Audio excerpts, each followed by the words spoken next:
Well, hello, friends. Um, Thanks again for connecting with us and for, I guess, just working to stay together during this time of COVID. I know for everybody, as I've said so many times, it's a challenge to feel connected and to kind of stay one in spirit as a community.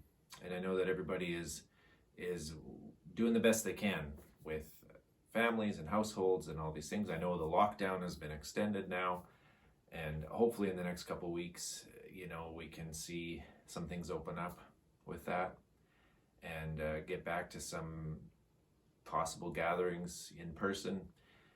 And so it takes some patience and grace right now for each other as we go through this time.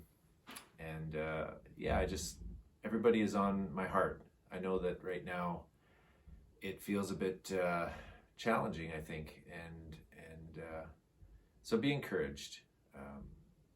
Nobody is forgotten. I think that's one of the key things to remember is that, as Paul is writing this letter to the Philippians, reminding them to be one in spirit and unity. And I think that's important for us to remember. We are still one in Christ. And we can pray for each other. We can encourage each other. We can still walk and see each other. And those things are important to do. Well, this is Saturday night at the Cooper house, and there are people playing games in the next room, and my nephew's upstairs talking to his family, and because he's living with us, Daniel, who worked at the camp, and he came out to work on Pender, and it's a busy household. In spite of COVID, we are still all doing our thing in different directions, so you may hear some interesting noises during this recording, and that's okay. But yeah, I just want to share just some quicker thoughts tonight as we wrap up Philippians chapter 2. We're about halfway through Philippians, a book that I think is so appropriate because it's written by Paul in a time where he's in prison and he's gone through challenges and he's faced persecution, and he is literally in this place of using the time well that he has to write this letter. And today's talk, I guess, is less theological and more just a little bit into the space that Paul was occupying in his community at the time. The rest of Philippians 2, Paul is talking to them about some practical things regarding sending Timothy back to be with them and recommending Timothy and recommending also Epaphroditus. That's a mouthful of a name. I don't know what his nickname would have been. Epaphroditus. I can't imagine naming a son, if I had one, that name. I'm sure at that time it must have been popular. Don't know what it means, but it's a mouthful.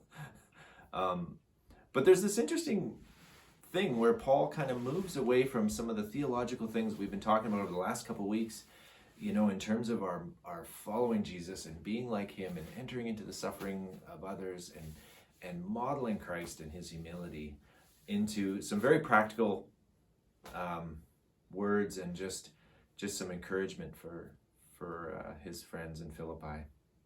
The setting, I guess, of the whole letter actually comes together in this section of Philippians. So we're going to read together Philippians 2, verses 19 to the end of the chapter, verses 19 to 30. And I think you'll catch some of the themes Paul's been speaking about, particularly the attitude of Christ, laying down our lives for one another, and just the heart that Paul has for mentorship, for these other men in his life that have been really special to him, and the importance of, I guess, I'm reminded of the importance of mentorship, the importance of community in this letter. And so I just wanted to just today just kind of highlight these meaningful relationships that Paul had in the midst of everything else we've been learning. Sometimes it's great to step back and go, these were real people with real practical needs, with real traveling and real challenges, and working together to solve things and to care for each other. And so there's a few really good observations that I think can take some encouragement from. So Philippians 2, 19 to 30. And then we'll just pull out some thoughts, and that's where we are today. So Paul says, Philippians 2:19. I hope in the Lord Jesus to send Timothy to you soon, that I also may be cheered when I receive news about you. I have no one else like him. I have no one else like him, who takes a genuine interest in your welfare. For everyone looks out for his own interests, but not those of Jesus Christ. But you know that Timothy has proved himself, because as a son with his father, he has served me in the work of the gospel.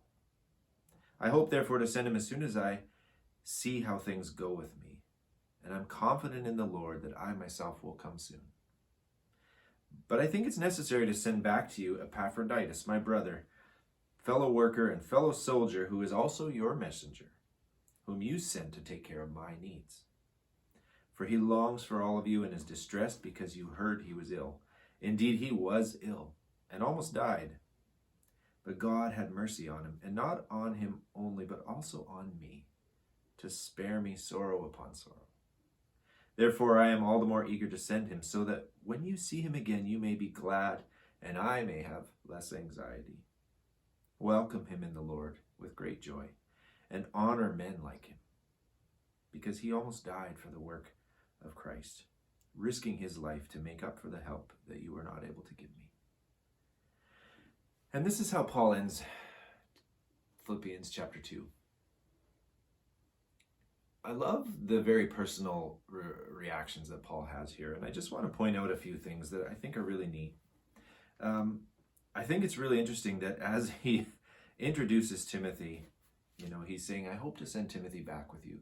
This is his son in the faith, and if you ever want to read 1st and 2nd Timothy, if you haven't already, you do see this genuine love that Paul has for Timothy, almost like an adopted son. Timothy had a rich heritage and Paul highlights in 2 Timothy chapter 1 these amazing women in his life that have cared for him and mentored him, and eventually how he starts to work with Paul, and Paul gives him these beautiful reminders. We have not been given a spirit of fear, but a power and love and a sound mind. And some of these verses that we know are Paul speaking to Timothy. They're deep and they're very personal. And Paul is really honoring the church in Philippi by sending Timothy to them. You can tell there's a great affinity that he has for these people. And as we've read, Paul really considers the church in Philippi his joy. And these people are in community with him. He's not with them in this time. He's sending this letter back to them. But that's what's so great about this letter, is that it really signifies the fact that even from a distance, Paul in prison in Rome or in Ephesus, wherever, like historically, there's still some debate on where he was. Either way, he's so far away in prison. He feels so distant from them, but that church cares for him and he knows it. And so he is going to send Timothy in. And I love how he highlights in verse 21. It's almost identical to the verse that we highlighted in chapter 2, where it says, each of you should look not only to your own interests, but also to the interests of others. Your attitude should be like that of Christ. And then he goes on to talk about Jesus. And he says this of Timothy as well. He says, there's no one else like him. He takes a genuine interest in your welfare. Timothy is someone who cares for the church in Philippi. And him and Paul are sharing this love for this church that's a distance from them at that time. So even though they're isolated from this church, they feel connected. And I think that's really important to remember. And Paul says, for everyone looks out for his own interests, but not those of Jesus Christ. It's almost the identical verse that he says in chapter 2 earlier. And he's saying, Timothy, he models the kind of thing I've been saying to you. He models this idea of laying down his life for the other, of having the attitude of Christ. He said he has proved himself like a son serving his father in the work of the gospel. And Paul also says, I hope that I myself might come and see you soon.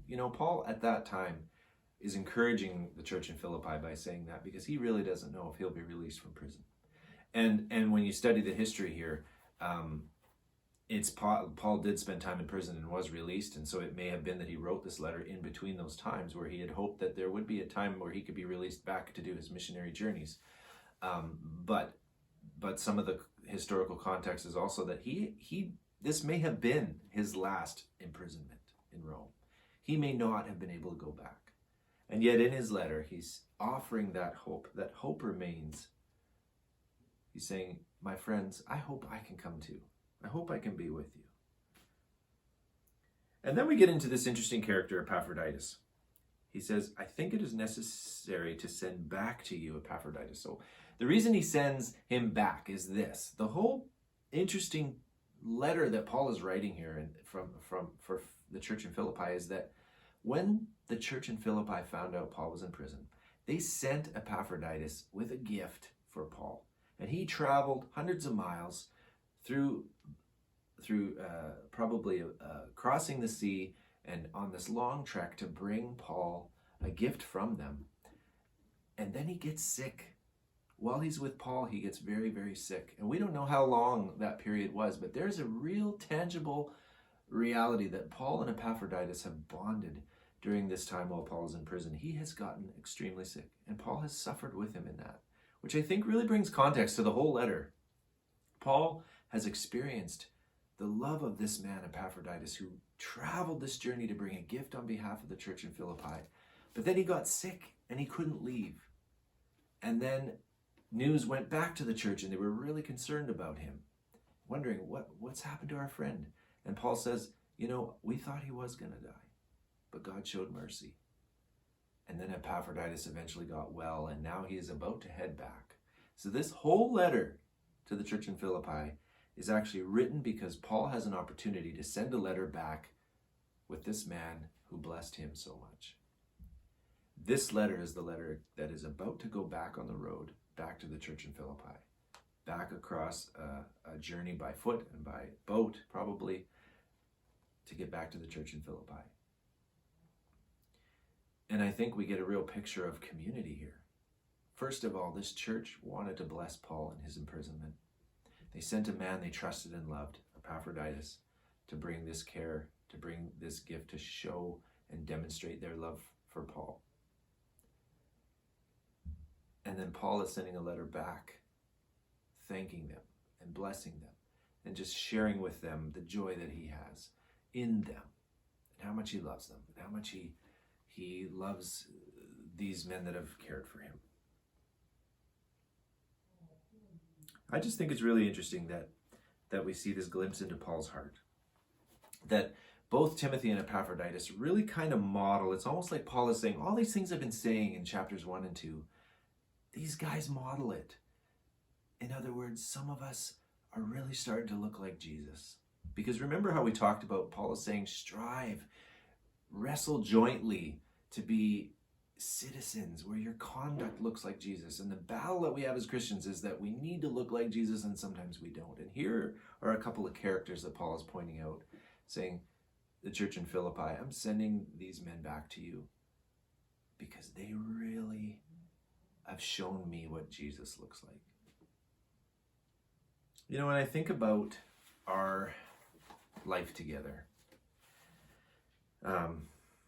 think about the people in your life that you have been mentored by.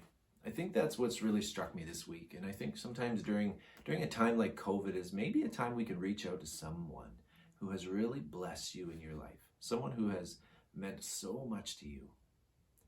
And to send them a note. It might have been a high school teacher. It might have been a youth pastor. It might have been a nurse that was by your side during a really tough time. It might have been a neighbor who reached out to you and brought you a meal when you were going through something hard. It could be any place, but it is amazing how Paul is highlighting so beautifully that there are people that come across our paths as believers who really do look like Jesus. And it's okay to honor them, to remind them, you modeled something to me that was so deep and I needed to see that. I needed to hear it. And maybe there is someone who needs to hear that right now. Maybe there's someone in your life that has mentored you and cared for you. And maybe this is your chance during these times that are a little slower, more isolated, to write a letter. Write a handwritten letter, write an email, send a text, reach out to someone who has mentored you. It's also the flip side of that, which is maybe there is someone that God is saying, hey, maybe you need to reach out to that person and care for them. Maybe they need that care. Maybe they need a mentor. Maybe they need someone to be that father or mother or brother or sister figure in their life. And I think that when we have this focus, when we remind ourselves, we take ourselves out of our situation and put it on the other, as Paul has said so many times, this prevents us from falling into sort of a numbness.